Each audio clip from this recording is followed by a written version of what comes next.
Hi, this is Ron Dzinski. I'm the founder and person moving along the beyondptsd.org, both the website and also these YouTube videos. Someone asked me recently about how did I cope with this and how did I start getting involved with this. And even though I've written about this several times in my blog, I thought I might want to just talk to you about some things that I thought were kind of interesting. In any event, when I came out of Vietnam, there was no PTSD. There were lots of labels that had been used for guys who are suffering major from either battle fatigue or shell shock, or I don't even know what the other ones were. But there was no such thing as PTSD, post-traumatic stress disorder. So when I came out, there was nothing that I could label what I had or what I was feeling. So I just just didn't know what it was. I just knew something was wrong. So I was drinking more than I would have normally been drinking, maybe, and getting out of control, getting into some fights, getting into some skirmishes. Very sensitive to a lot of things, unsensitive to a lot of things. My insides felt like they were dead.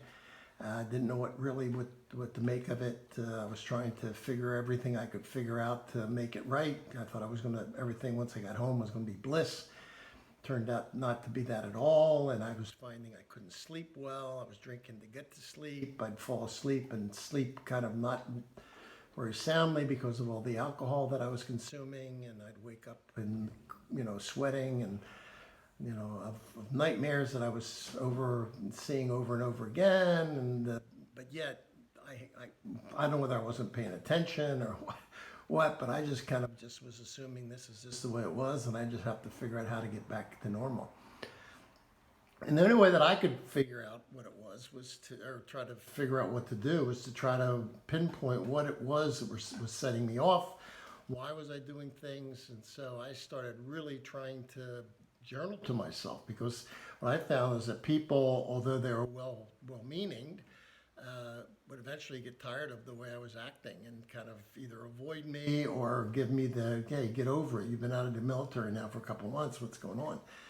So I was still left to kind of cope with it myself. And my encouragement to all of you is that don't wait for somebody else. Don't wait for the VA. Don't wait for anything. You got to get out of yourself, because ultimately it's going to be up to you to kind of figure out how you can crawl back out of this. So I started writing, and I'd write religiously.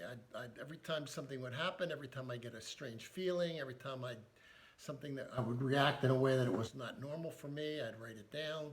I almost would write a journal every day. I mean, it's the truth of it. Would have reams and reams and reams of paper, and I would just toss them out when it was over. I just would say, okay, well, I wrote down what I was feeling, and so that's it. But I just continued to just try to corral it the way I was doing, by just writing about it and hopefully to get at it. And what I found is, once I tried to put the words down, when I tried to say, what is it that I'm feeling, feelings were just so hard to capture in terms of writing them down. I'm feeling blue. Well, okay, what the heck does that mean? And I'm sad and I don't know why, or I keep reliving these incidences, and it was hard to just put it down and be right about it. So I'd write it and I'd rewrite it and I'd rewrite it again.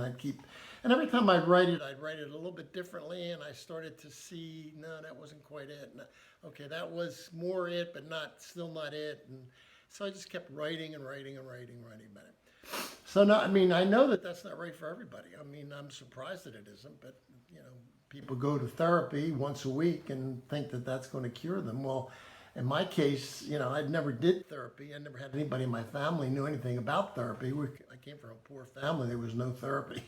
And I never even knew anybody that went to therapy, because my whole neighborhood and people that I knew, nobody did therapy because they couldn't afford it. So I was left to kind of fend for myself. And it was only later on when I started getting an inkling of this, is once I did finally married my wife, who was very much interested in psychology, and at that particular time wasn't a psychologist, but she started to talk to me about things she was reading, and said, geez, that sounds a lot like what you're feeling and what you're going through. Could that possibly be it? And of course, I was always denying it.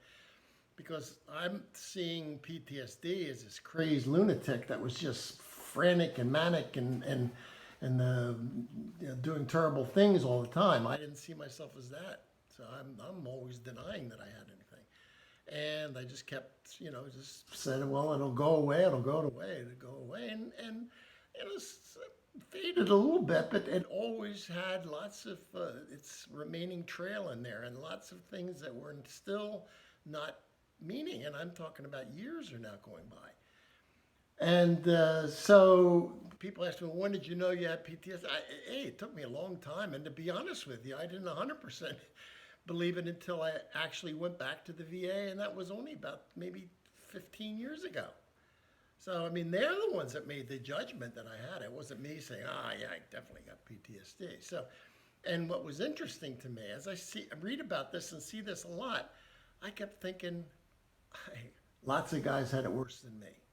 I can't have it, and I can't be mollycoddling myself because these guys are dealing on with it, and I got to man up and take care of it myself. And so I've heard this from others who said, yeah, well, I knew that other people, I felt ashamed that I'm complaining when I had it a lot better than a lot of guys. Okay, you had a lot better than a lot of guys, but it doesn't make any difference.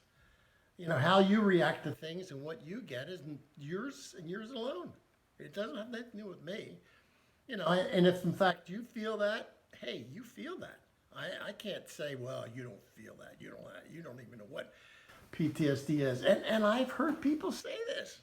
Other guys who are military guys or degrading someone else's feelings when you think that they would be the one that for sure would be supportive of this. So, I mean, I can only encourage people that are maybe, either suffering or maybe suffering more than you, but not to belittle someone else having those issues. I don't know where it comes from, but certainly it's there. But I've heard the guy that spoke with me said to me, hey, you're the one that went through this. You're the one that paid your debt. You're the one that sacrificed your time. You're the one that's got this. Why are you not allowed to feel that? You volunteered your time. You gave your service to and risked your life for your country. And if this is the result of it, well, then your country owes you something. They owe you a chance to get better and to feel right.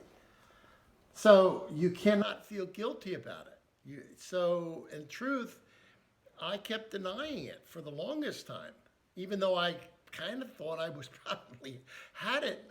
I mean, nobody ever told me officially I did. I mean, it was me and my wife saying, this is probably it, and we take steps to try to deal with it.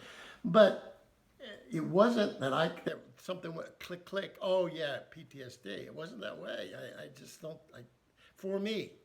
So maybe for you or something different, but for me, it wasn't that way. So mine went from knowing something was wrong, trying to do something about it, persistence with this issue that didn't seem to be getting, completely gone, maybe lessened a little bit, but come back with a vengeance if I didn't deal with it all the time.